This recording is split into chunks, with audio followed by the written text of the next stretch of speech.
স্বপ্ন দেখা শিখো। আচ্ছা, শেষ কবে আপনি মন খুলে একটা বড় স্বপ্ন দেখেছিলেন? আমি সেই ঘুমের ঘোরে স্বপ্নের কথা বলছি না, আমি বলছি সেই স্বপ্নের কথা যেটা ভাবলে আপনার বুকের ভেতরটা ধক করে ওঠে, অথচ পরক্ষণেই একটা দীর্ঘশ্বাস ফেলে ভাবেন, দূর, আমাকে দিয়ে কি এসব হবে? আমরা ছোটবেলায় কত কিছু হতে চাইতাম, তাই না? কেউ পাইলট, কেউ ডাক্তার, কেউ বা মহাকাশচারী। কিন্তু যত বড় হয়েছি আমাদের সেই রঙিন বেলুনগুলো যেন চুপসে গেছে। আমরা স্বপ্ন দেখতে ভয় পাই। আমাদের শেখানো হয়েছে, বড় স্বপ্ন দেখো না, কষ্ট পাবে। কিন্তু আজ আমি আপনাকে একটা প্রশ্ন করতে চাই, স্বপ্ন না দেখলে আপনি বেঁচে আছেন কেন? আজ আমরা সেই ভয়টাকেই ভাঙব। দেখুন, আমাদের চারপাশের পরিবেশটা না খুব অদ্ভুত। আপনি যখনই কাউকে গিয়ে বলবেন যে আমি না একটা নিজস্ব ব্যবসা শুরু করতে চাই, অথবা আমি একজন বড় লেখক হতে চাই, দেখবেন বেশিরভাগ মানুষ মুচকি হেসে বলবে, আগে নিজের পায়ে দাঁড়া, তারপর এসব ভাবিস। এই নিজের পায়ে দাঁড়ানো মানে যে আসলে কি, সেটা খুঁজতে খুঁজতে আমাদের জীবনের অর্ধেক সময় পার হয়ে যায়, আর বাকি সময়টা কাটে আফসোস করে।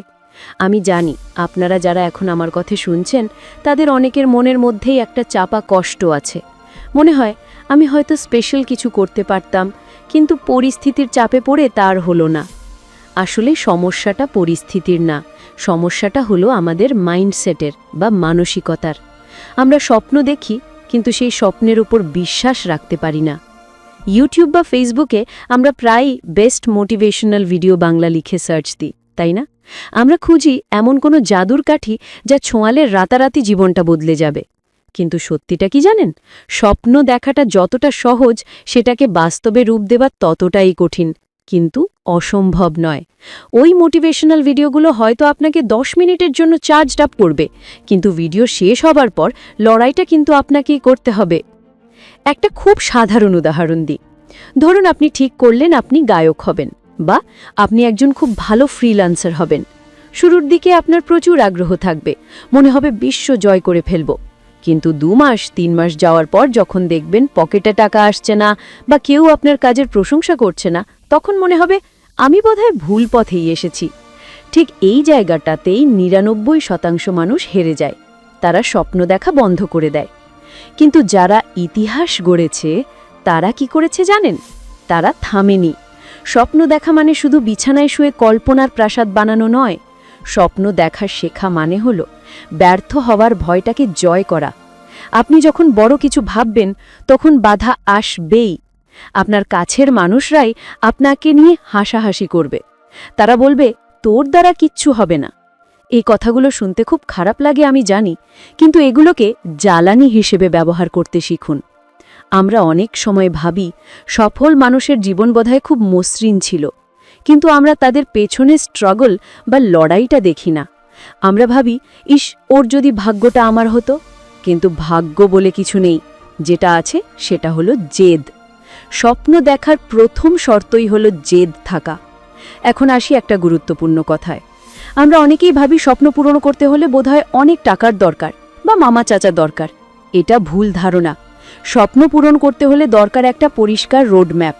আপনি কি চান, কেন চান, আর সেটা পাওয়ার জন্য আপনি কতটা ত্যাগ স্বীকার করতে রাজি আছেন। ধরুন আপনি how to be successful in life বা জীবনে সফল হওয়ার উপায় খুঁজছেন, কিন্তু সফলতার সংজ্ঞাটা কি সবার জন্য এক? একদম না। কারো কাছে সফলতা মানে কোটি টাকা, আবার কারো কাছে সফলতা মানে দিন শেষে একটু মানসিক শান্তি। তাই অন্যকে দেখে নিজের স্বপ্ন ঠিক করবেন না, আপনার মন কি চায় সেটা শুনুন। অনেকে আমাকে বলেন, ভাইয়া আমি তো স্বপ্ন দেখি, কিন্তু কাজ শুরু করতে পারি না। কাল করব, পরশু করব করে সময় চলে যায়। দেখুন, এই যে কাল করব, এই রোগটা ক্যান্সারের চেয়েও ভয়াবহ, কারণ কাল কোনো দিন আসে না। সিনেমার পর্দায় আমরা দেখি নায়ক একটা গান গাইল আর বড়লোক হয়ে গেল, মাঝখানে সময়টা খুব দ্রুত চলে গেল। কিন্তু বাস্তবে কোনো টাইম ল্যাপস হয় না। বাস্তবে প্রতিটা দিন, প্রতিটা ঘন্টা, প্রতিটা সেকেন্ড আপনাকে লড়াই করতে হয়। বোরিং লাগবে, ক্লান্তি আসবে, কান্না পাবে, তবুও কাজ চালিয়ে যেতে হবে। এটাই স্বপ্ন জয়ের আসল মন্ত্র।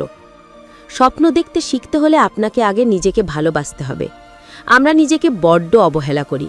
আমরা ভাবি, আমি তো সাধারণ একটা ছেলে বা মেয়ে, আমি কেন এত বড় কিছু ভাবব? কিন্তু মনে রাখবেন, আজকের যারা কিংবদন্তি তারাও একসময় আপনার মতোই সাধারণ ছিল।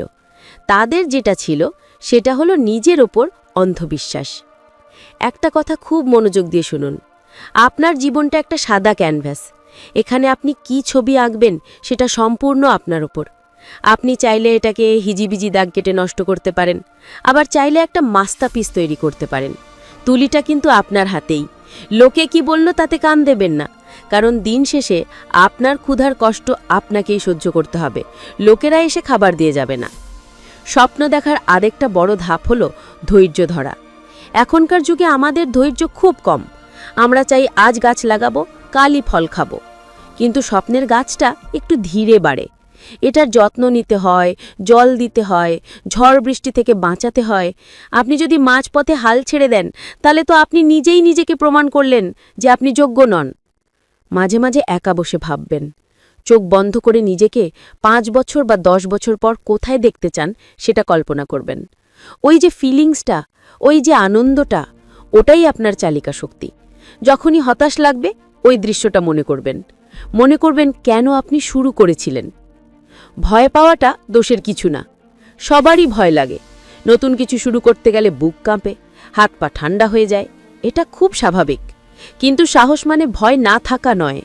সাহস মানে হলো ভয়ের পরেও এগিয়ে যাওয়া। আপনি যদি পড়ে যান, আবার উঠবেন, ধুলো ঝাড়বেন এবং আবার হাঁটবেন। কিন্তু দয়া করে স্বপ্ন দেখা থামাবেন না। কারণ যে মানুষটা স্বপ্ন দেখে না, সে আসলে একটা রোবটের মতো। সে শুধু নিঃশ্বাস নেয় কিন্তু বাঁচে না। আপনি কি রোবট হতে চান, নাকি একজন রক্ত মাংসের মানুষ হিসেবে নিজের নামকে ইতিহাসের পাতায় বা অন্তত নিজের প্রিয়জনদের হৃদয়ে খোদাই করে যেতে চান? জীবনটা খুব ছোট। দেখতে দেখতে সময় চলে যাবে। বৃদ্ধ বয়সে গিয়ে যেন আফসোস করতে না হয় যে ইস, সেদিন যদি একটু সাহস করতাম। সেই আফসোসের চেয়ে আজকের এই কষ্টটা অনেক ভালো। তাই আজ এই মুহূর্ত থেকে নিজের কাছে প্রতিজ্ঞা করুন, আপনি আর ছোট বাউন্ডারির মধ্যে নিজেকে আটকে রাখবেন না। আকাশটা অসীম, আপনার স্বপ্নও হোক অসীম। কে কি ভাবল, সমাজ কি বলল, এসব আবর্জনা মাথা থেকে ঝেড়ে ফেলুন। আপনি ইউনিক, আপনার গল্পটাই ইউনিক। তাই আপনার স্বপ্নটাও আপনার মতো করেই সাজান। অন্যের জুতোয় পা গলাতে যাবেন না, নিজের পথ নিজেই তৈরি করুন। স্বপ্ন দেখুন এবং সেটাকে সত্যি করার জন্য জান প্রাণ দিয়ে লড়ুন। মনে রাখবেন, পৃথিবী তাদেরকেই মনে রাখে যারা স্রোতের বিপরীতে সাঁতার কাটতে জানে। আমার এই কথাগুলো যদি আপনার মনের ভেতরে একটুও নাড়া দিয়ে থাকে, যদি মনে হয় যে আজ থেকে আপনিও নতুন করে স্বপ্ন দেখবেন এবং সেই স্বপ্নের জন্য লড়াই করবেন, তাহলেই আমার এই বকবক করা সার্থক। মনে রাখবেন, আপনি একা নন। আপনার এই লড়াইতে আমিও আছি আপনার পাশে। ভিডিওটা যদি আপনার হৃদয় একটুও জায়গা করে থাকে, তাহলে একটা লাইক অবশ্যই দেবেন। এটা আমাকে বোঝার সুযোগ দেয় যে আপনারা এই ধরনের কথা শুনতে চান। আর আপনি যদি আমাদের এই ছোট্ট পরিবারের অংশ হতে চান এবং জীবনের গল্পগুলো নতুন করে সাজাতে চান, তাহলে এক্ষুনি সাবস্ক্রাইব করে বেল আইকনটি বাজিয়ে দিন। চ্যানেলের নামটা মনে আছে তো? দেখা হবে পরের ভিডিওতে। ততক্ষণ পর্যন্ত স্বপ্ন দেখুন এবং স্বপ্নের পথে হাঁটতে থাকুন। আল্লাহ হাফেজ।